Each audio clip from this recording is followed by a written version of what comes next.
नमस्कार। Competitive exams में synonyms याद करना एक बड़ी टेंशन है ना? पर अब और नहीं। आज हम कुछ सबसे जरूरी सिनोनिम्स सीखेंगे, वो भी एक ऐसी जबरदस्त विजुअल टेक्निक के साथ जो इन शब्दों को हमेशा के लिए दिमाग में फिट कर देगी। तो चलिए शुरू करते हैं।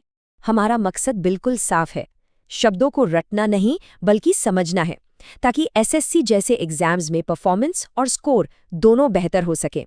आज हम 8 ऐसे ही शब्दों से शुरुआत करेंगे और ये टेक्निक स्कोर में एक बड़ा फर्क लाने की तरफ पहला कदम हो सकती है।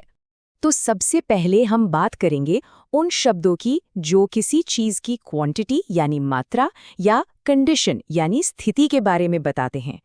देखते हैं कि ये शब्द कैसे एक दूसरे से जुड़े हैं या फिर एक दूसरे के एकदम ऑपोजिट हैं। हमारा पहला शब्द है अबेट। इसका बहुत सिंपल सा मतलब है किसी चीज का असर या उसकी मात्रा का कम हो जाना। बस इतना समझिए, किसी चीज के प्रभाव को घटाना।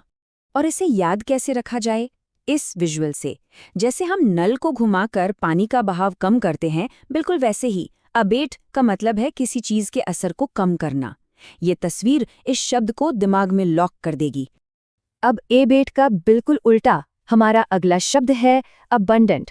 इसका मतलब है जब कोई चीज जरूरत से ज्यादा हो, मतलब प्रचुर या भरपूर मात्रा में हो। और इसे याद रखने के लिए सिक्कों के इस ढेर से बेहतर और क्या हो सकता है ना? ये दिखाता है कि कोई चीज कितनी ज्यादा है। तो जब भी अबंडेंट शब्द सुने, बस इस दौलत के ढेर की तस्वीर याद कर लीजिए। चलिए अब अगले शब्द जोड़े पर चलते हैं। एडवर्स।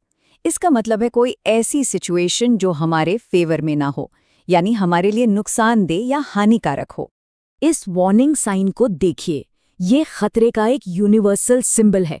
तो ये एडवर्स शब्द को याद रखने के लिए एक परफेक्ट विजुअल मेमोरी ऐड है। इसे देखते ही मतलब समझ में आ जाता है। एडवर्स की नेगेटिव फील के बिल्कुल ऑपोजिट है एमिएबल। ये एक बहुत ही पॉजिटिव शब्द है। इसका मतलब है कोई ऐसा इंसान जो बहुत फ्रेंडली और मिलनसार हो। और दोस्ती का इससे अच्छा सिंबल और क्या होगा? ये हैंडशेक दिखाता है एक अच्छा दोस्ताना व्यवहार, और यही एमिएबल शब्द का असली मतलब है। अब आगे बढ़ते हैं और देखते हैं कुछ ऐसे शब्द जो किसी के कैरेक्टर यानी उसके स्वभाव और उसके एक्शन के बारे में बताते हैं।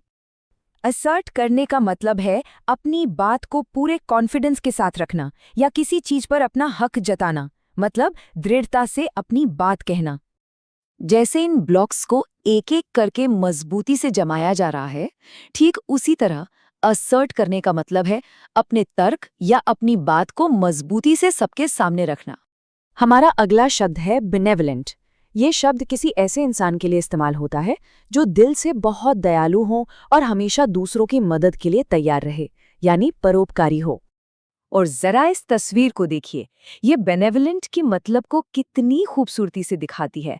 हाथ में दिल, ये दया और देखभाल का सबसे अच्छा प्रतीक है। चलिए अब आते हैं अपने आखिरी सेक्शन पर। यहाँ हम उन शब्दों को देखेंगे जो समझने और कंफ्यूज होने के आइडिया को एक दूसरे के आमने सामने रखते हैं।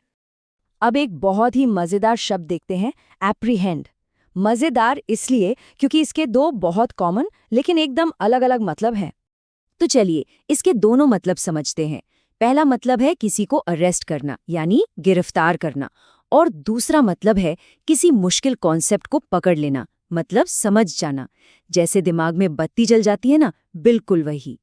अब एप्रहेंड के समझने वाले मतलब का एकदम उल्टा है बैफल।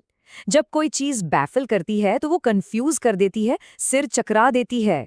रूबिक्स क्यूब इस एहसास का एक क्लासिक एग्जाम्पल है। इसकी कॉम्प्लेक्सिटी अक्सर लोगों को बैफल कर देती है, मतलब पूरी तरह से उलझा देती है।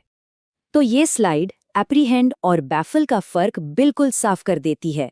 एक तरफ है किसी चीज को समझने की क्लैरिटी, तो दूसरी तरफ है उलझन वाला कंफ्यूजन। चलिए तो अब तक जो भी सीखा है उसे एक तेज रिकैप के साथ दिमाग में हमेशा के लिए पक्का कर लेते हैं।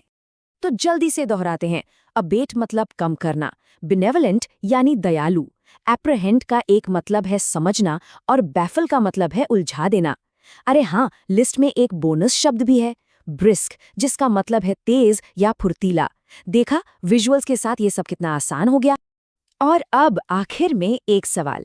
इस टेक्निक को सीखने के बाद अपने अगले 10 नए शब्दों को याद करने के लिए किस तरह के विजुअल संकेत बनाए जा सकते हैं, इस पर जरूर सोचिएगा।